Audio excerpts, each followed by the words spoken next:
Tahu tak bahawa penyimpan emas akaun Gap boleh keluarkan emas fizikal?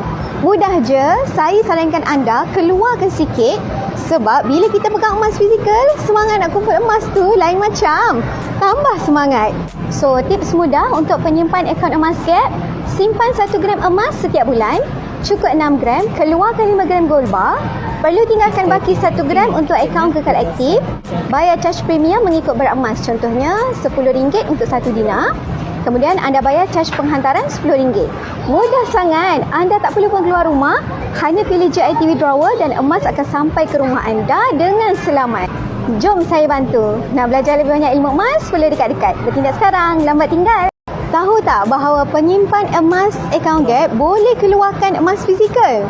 Mudah je, saya sarankan anda keluarkan sikit sebab bila kita pegang emas fizikal, semangat nak kumpul emas tu lain macam. Tambah semangat.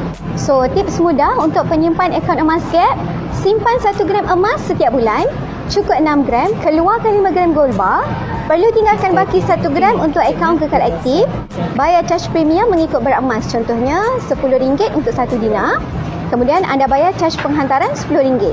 Mudah sangat, anda tak perlu pun keluar rumah, hanya pilih JIT withdrawal dan emas akan sampai ke rumah anda dengan selamat.